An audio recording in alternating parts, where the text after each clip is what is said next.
बोलिए लक्ष्मी नारायण भगवान की जय। साथियों, एक बार पुनः आपका हमारे चैनल मोक्ष पथिक में हार्दिक स्वागत है। आप सभी को कार्तिक मास की हार्दिक शुभकामनाएं। आज के सत्र में हम कार्तिक मास के महात्म्य की कथा का 11वां अध्याय श्रवण करेंगे। सर्वप्रथम गणेश जी महाराज को प्रणाम करते हैं। बोलिए गजानंद भगवान की जय। आइए कथा प्रारंभ करें।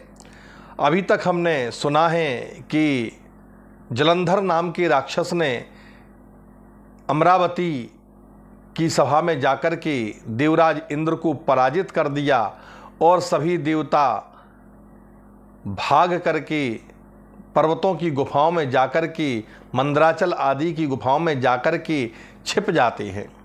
तब नारद जी महाराज पृथु को यह कथा आगे की ओर श्रवण कराते हुए कहते हैं। नारद जी कहते हैं, इंद्रादिक सब देवता फिर दैत्यों को अपनी ओर आते हुए देख करके भय से कंपित होकर के भगवान विष्णु की स्तुति करने लगे। देवता स्तुति करते हुए कहते हैं, नमो मत्स्य कूर्मादि नाना स्वरूपै सदा भक्त कार्योद्यतायार्त्रिहन्त्रे विधात्रादि सर्गा स्थिति ध्वंस करत्रे गदा शंख पद्मादि हस्तायतेस्तु रमा बल्लभायासुराणां निहंतो भुजंगारियानाय पीतांबराय मखादि क्रियापाक करत्रे विकर्त्रे शरण्याय तस्मै नतास्मो नतास्मः नमो दैत्य संतापितामर्त्य दुःख चलध्वंस सद्भ्यो लये वैष्णवे ते भुजंगे सतल्पेश यार्यार्क चंद्र द्विनेत्राय तस्मै नतास्मो नतास्म। इस तरह देवताओं ने भगवान विष्णु की प्रार्थना की। देवता कहते हैं कि आप मत्स्य कूर्म आदि नाना स्वरूपों से भक्तों के कार्यों के लिए उद्यत रहने वाले हो और अपने भक्तों के दुखों को दूर करने वाले हो। आपको हमारा नमस्कार है। ब्रह्मा विष्णु तथा शिव स्वरूप धारण करके आप जगत की सृष्टि करते हैं, जगत का पालन करते हैं, जगत का संहार करने और गदा शंख पद्म तथा चक्र हाथों में धारण करने वाले हैं। आपको मेरा बारंबार नमस्कार है।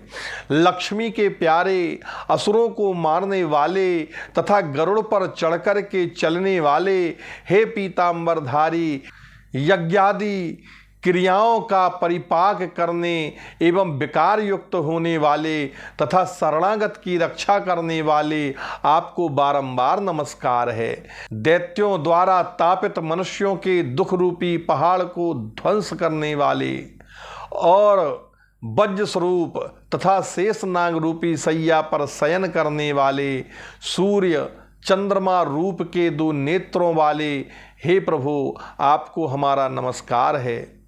तब नारद जी कहते हैं, जो मनुष्य इस संकट नाशक स्तोत्र को पढ़ेगा वह भगवान हरि की कृपा से कदापि पीड़ित न होगा। इस प्रकार जब दैत्यों की शत्रु भगवान ने देवताओं की विपत्ति जानी तब क्रोधित और खेद युक्त हो गए तथा उठकर के भगवान शीघ्र ही अपने गरुड़ पर बैठ गए और लक्ष्मी जी से कहते हैं, भगवान कहते हैं, तुम्हारे भाई जलंधर ने देवताओं को बहुत दुख दिया है, इससे उन देवताओं के द्वारा बुलाया गया मैं अब युद्ध के लिए शीघ्र ही जाऊंगा। तब माता लक्ष्मी कहती हैं, यदि मैं आपकी प्यारी और सदा से आपकी भक्त हूँ तो हे कृपा निधान, मेरे भाई युद्ध में आपके हाथों न मारे जाने योग्य हों। भगवान बोले, रुद्र के अंश से उत्पन्न होने के कारण और ब्रह्मा के वरदान के कारण तुम्हारी प्रीति से यह जलंधर मेरे मरने योग्य नहीं है। तब नारद जी कहते हैं, ऐसा कह करके गरुड़ पर आरूढ़ होकर के सवार होकर के शंख चक्र गदा और नंदक खड़क को धारण किए भगवान जहाँ देवता स्तुति कर रहे थे वहीं पर प्रकट हो जाते हैं।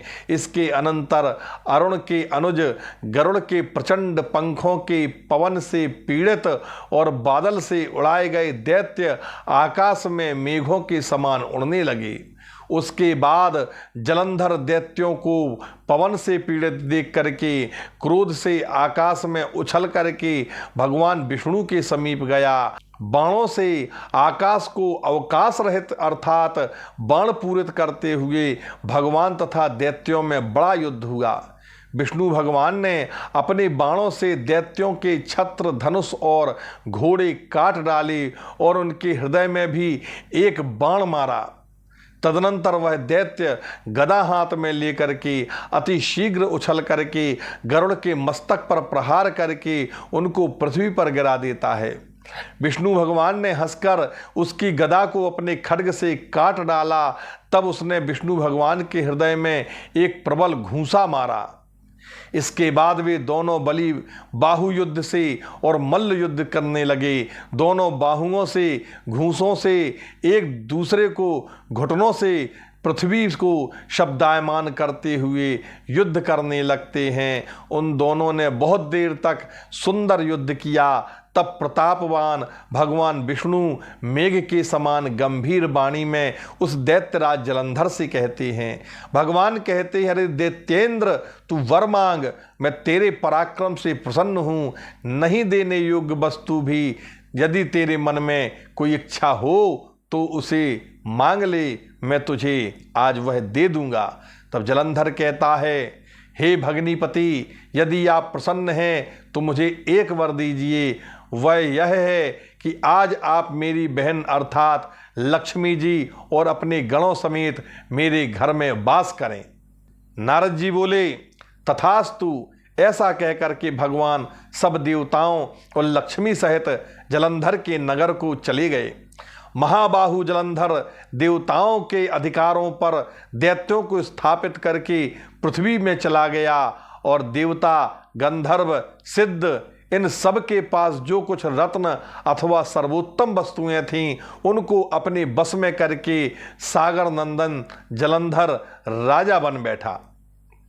देवता गंधर्व और सिद्ध आदिकों को और सर्प राक्षसों तथा मनुष्यों को वह अपने पुर का नगरवासी बना करके तीनों लोकों का राज्य करने लगा।